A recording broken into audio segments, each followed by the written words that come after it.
Sage Forsaken here, and today, before we get ready for the new release of the core, I'm going to go ahead and show you something I found recently in my local used toy store in-box, a core 10-pack unit called the Special Forces units. Now, these figures, I pretty much have all these figures, so that's not what this video is about. I mean, it's great to get them mint where they've not been scuffed up and stuff, but I can usually find good ones at the local flea market on a regular basis. What I don't find are things like their accessories. Like, I don't think I've ever seen this armor plating vest or this pickaxe type thing for mountain climbing that he's got. It makes the rope that he's got around his body so much cooler that he has the ability to climb mountains.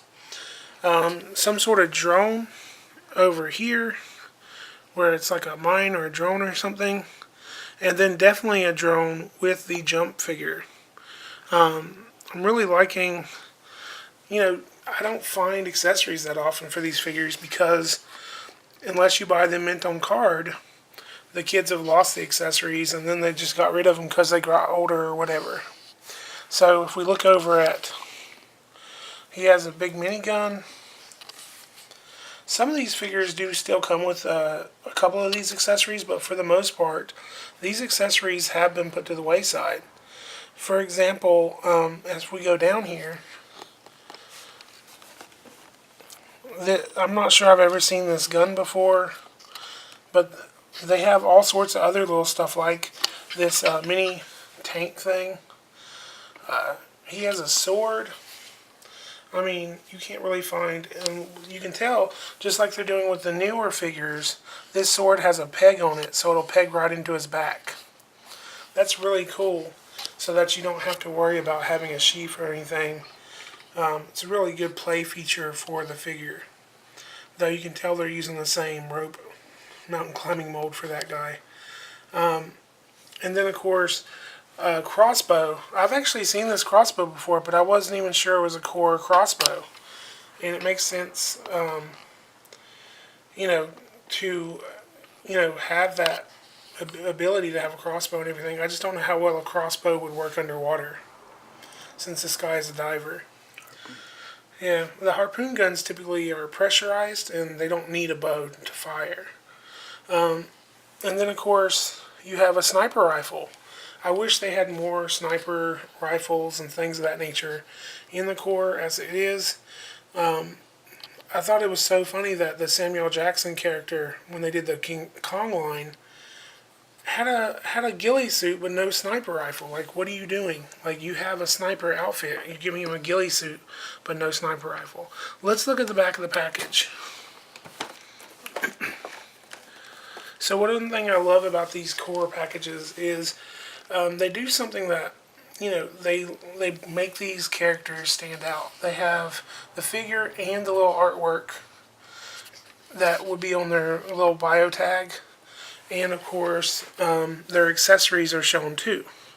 So you have Wrecker here, and Ice, and a lot of people don't even know these characters' names when they finally start collecting core and they get these old figures. They have to ask us on the forum, like, who are these guys? And that's partly because they're no longer on the Core HQ site, because like figures like Jump have been discontinued for now. Whereas other figures are still being used, like Gills is still a really popular figure to use.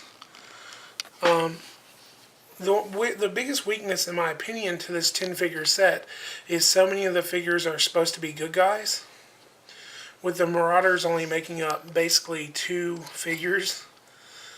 Anytime you don't have a army builder, which is so great about the new line that they're coming out with an army builder. Anytime you don't have an army builder, what are these 2 guys going to do against all these guys? I mean, sooner or later, one of these 10 guys is going to get to those 2 guys and they'll lose. And that's the biggest weakness of the core as it was. I do like that the bad guys have a good color theme going on. However, what they're doing now with the nanoviruses and everything, and the remake of certain figures into making them bad guys, is actually cooler. So this is, of course, all the figures that are in the set, but let's look at the vehicles real quick.